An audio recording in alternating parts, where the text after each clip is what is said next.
There is good news. Labour Party submitted more than 10,000 copies of Forms EC8A, being copies of their own party agents.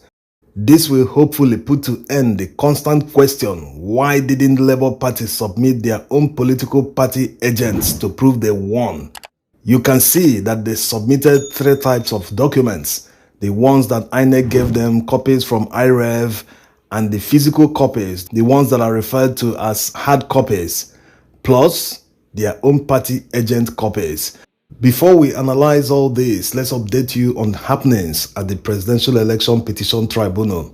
The respondents were supposed to submit their final addresses yesterday, and yes, they did that, but it was done after the close of work.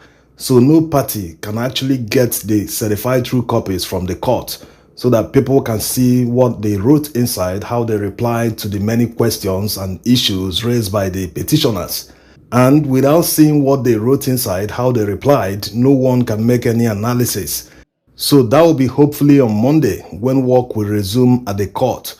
And on Tuesday, all parties will assemble in the court for the adoption of addresses.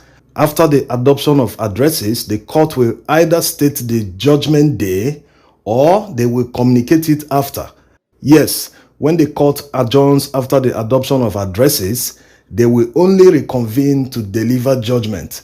It is not expected to be more than 2 weeks. They will deliberate on many issues, on all the prayers sought by the petitioners. The petitioners include PDP, Labour Party, and the APM. So it will take quite some time for them to go through all the evidence, all the reliefs one by one, and how they apply and interpret the law. The work of the judges is to interpret the law, but lawyers also help them to form their opinion. They also conduct their own research. If you look at all the final addresses by the petitioners' counsels, you will see that a lot of research went into writing the documents. And a lot of people might be confused how many addresses the respondents have to make. Well, it's very simple. The petitioners, Labour Party, PDP, APM, brought INEC, Tinubu, APC, and Shetima to court. So after the hearing stage, the respondents had to address the court. They had to go through all the issues raised by the petitioners. They had to address them one by one. All the arguments they raised against what the petitioners said are contained in their first final address. And after that final address, the petitioners now have the right to reply to all the issues they themselves have raised. So after the petitioners have countered the respondents will now have a final opportunity to respond to their counter, which was exactly what they did yesterday. They submitted their final address. That's the final response to what the petitioners countered. Yes, and at this stage, it stops. The court will now take it from there. They will look at all the issues raised by all the parties to find out who has the superior argument based on the points of law. They will now enter into serious deliberations, to determine all the questions, all the reliefs sought by the petitioners, to see their merits based on law and the evidence before them.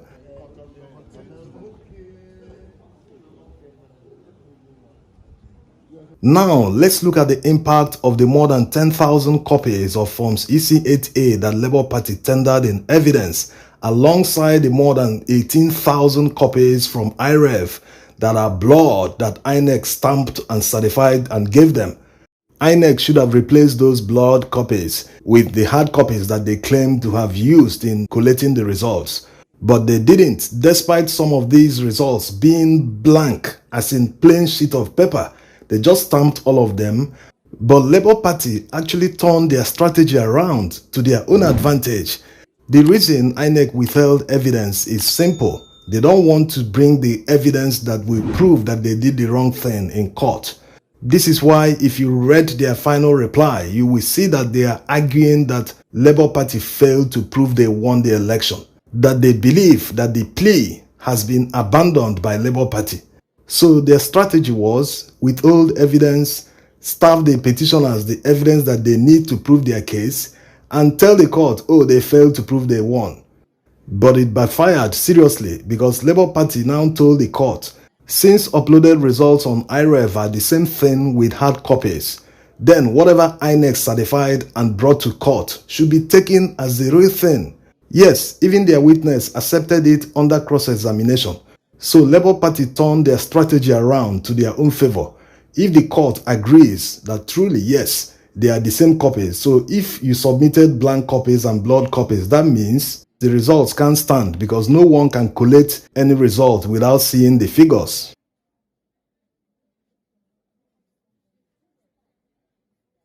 Now, back to how we discovered this massive evidence tendered by Labour Party in court. INEC, in one of the objections that they made about the admissibility of some of the documents tendered by the Labour Party, while going through the objections, they made these objections while making their final address. In paragraph 2.05, they said, as earlier stated, the exhibits in question, that is, purported certified copies of forms EC8As, EC8Bs, EC8C, EC8Ds, and EC40Gs issued to the petitioner's respective agents, both from the polling unit level, ward level, local government level, and state level, were all tendered from the bar. We submit that there is no evidence on record that those documents were made by those through whom they were tendered before this honorable court.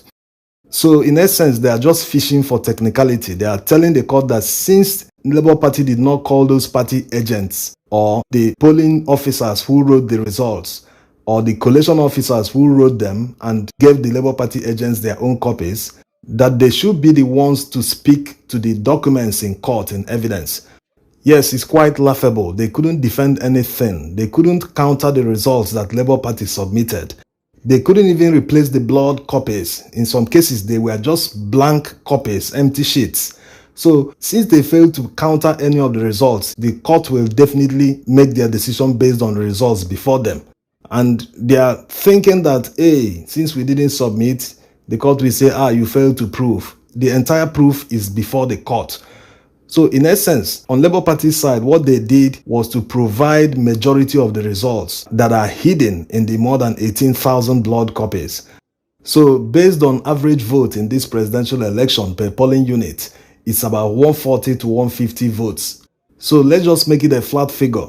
About 10,000, let's assume that Labour Party got 100 per polling unit. That's already more than 1 million votes that were hidden by INEC. So despite the fact that the petitioners have proved non-compliance by INEC in a substantial way, the court might also look at the fact that Labour Party actually won the election. That the reason INEC blocked upload of result sheets on election day was because they wanted to block the votes of Labour Party.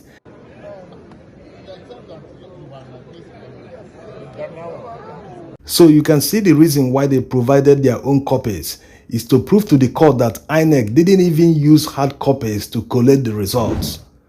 So if the law says upload results to IREF for comparison at different collation levels and you fail to do that, and you come to court and say it was a glitch that prevented you from following the law, that despite not following the law, that it didn't affect the results because you used hard copies, and with the evidence before the court, you didn't collate the results with the hard copies because they don't tally. So in this instance, what will the court do? They will simply work with the evidence before them. Assuming they decide not to cancel the election despite seeing that there was substantial non-compliance by INEC. Yes, the non-compliance affected the outcome of the election. We are talking about up to 20 million votes unaccounted for by INEC. Upon all the people that came out to register for their PVC, upon the massive crowds that came out on election day to vote, they still could not account for more than 20 million votes. The people voted. It's not that they didn't vote. The evidence is there that they voted, but INEC cannot account for them. They didn't bring evidence. They just brought blood results. Assuming many of these places that are blood are the strongholds of Labour Party. Sometimes when you see results from strongholds of Labour Party, it will seem as if the other parties are not even in the race. Sometimes you see Labour Party scoring 600, while the second party will be about 10 or 20. These number of votes, although they didn't release them, might be up to 2 or 3 million for the Labour Party alone. So we don't know. Also, the respondents don't have them because definitely when they are tendering this evidence, they will just serve them the summary before tendering so that they will know what they are tendering in court.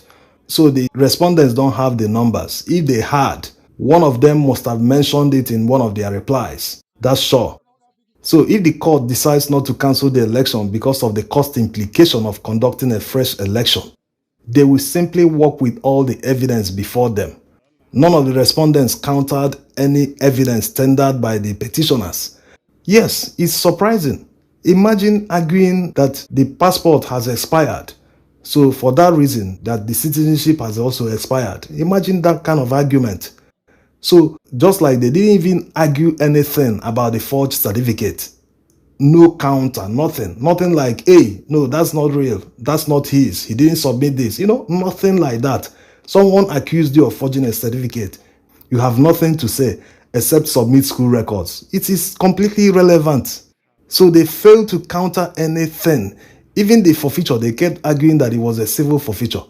Meanwhile, the petitioners didn't say that it was a criminal forfeiture. They were saying that truly it's a civil, but based on money laundering and narcotics trafficking. So it will take a miracle for them to escape this. All the evidence tendered by the petitioners, none of them, they didn't counter any one of them. Many people don't understand what is going on. You see, the disqualification of Tinubu is no longer a matter of if, it is a matter of when. Yes, it is that solid. The evidence is overwhelming, none was countered, and the judges must form their opinion based on what is before them. They must work with the evidence. They must calculate the figures that Labour Party submitted, that INEC hid in the blood copies. They must add everything together.